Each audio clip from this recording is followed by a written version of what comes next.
India, being the second most populous country in the world with over 1.27 billion population here, also entails that the disease load in India is way too high.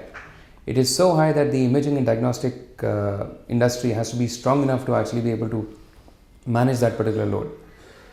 This industry is quite strong in most of the metros here. However, it becomes very weak when we talk about tier 3 and tier 4 cities. So much so that up to almost 70% of the districts in India lack basic facilities of an MRI. 50% of districts in India lack basic CT scan.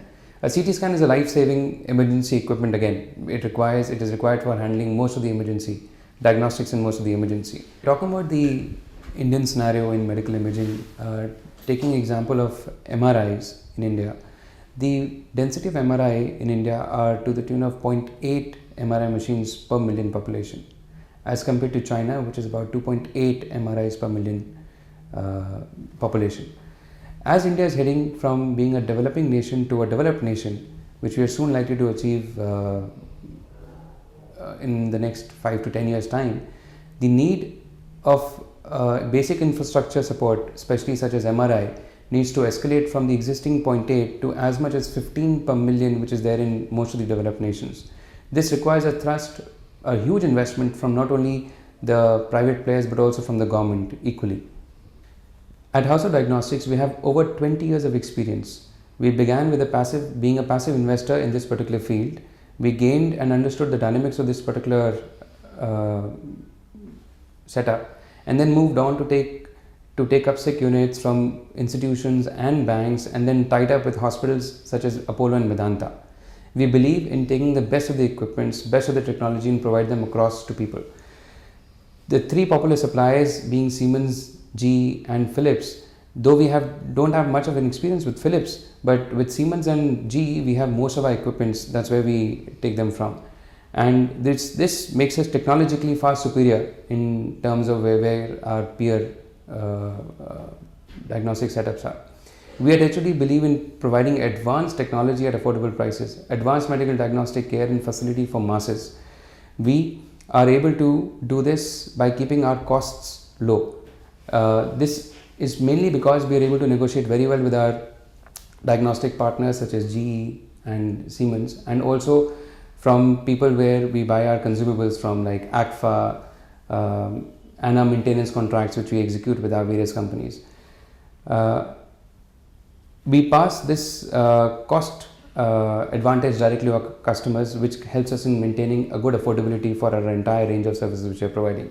Our range of technology spans from the general radiology to multi-slice CT scans to portable CT scan which we have installed in Vedanta. There are a good number of machine equipments which are these equipments available in the Indian market now. Besides the biggies which are the Philips, GE and Siemens, we also have a lot of Indian manufacturers who have entered this particular space. Most of the equipment which are available in India are actually imported equipment. They are assembled, they are brought into the country either in intact space or they are assembled in India.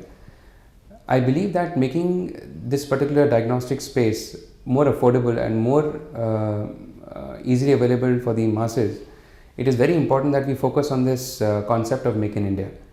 With GE and Philips opening up their R&D centers in India, which are based out of Bangalore, we have actually taken a step forward towards it. I really appreciate GE's initiative in starting their facility in Bangalore, which has actually helped in decreasing the cost of some of its products which are now available in India. However, I think there is a huge demand and a huge infrastructure requirement for this particular deliverable to happen in India.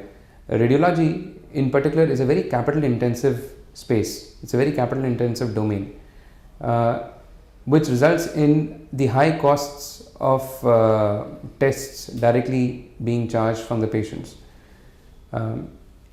Any new chain which requires to establish itself, or any person to grow in this particular space, requires to touch masses, requires low costs, low input costs to be there to be able to make themselves easily available and accessible to people. To make radiology and diagnostics available as per the required infrastructure, as we discussed all over India, where we need it to be penetrated in all walks of society, all districts as we're talking.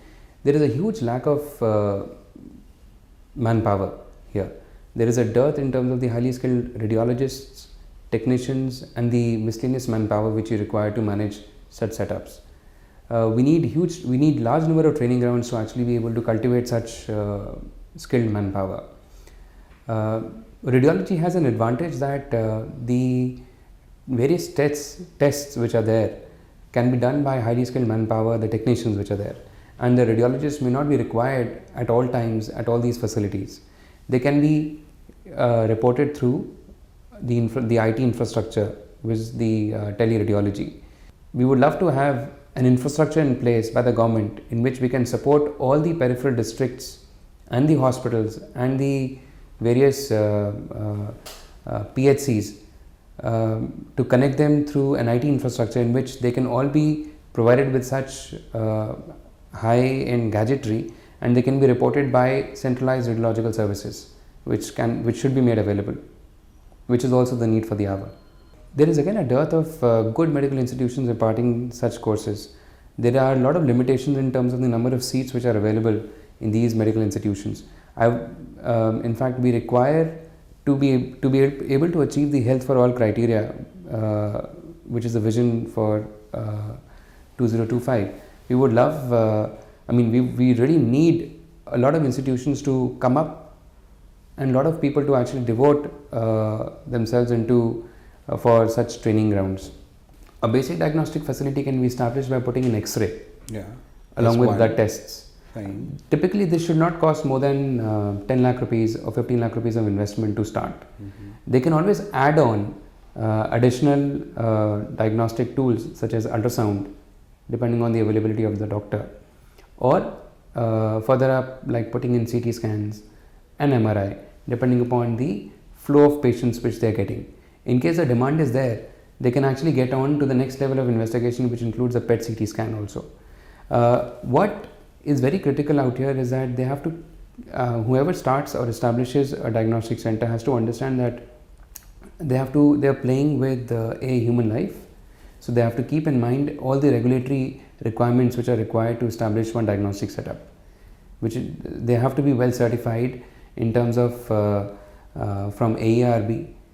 They have to have certified equipments from various vendors.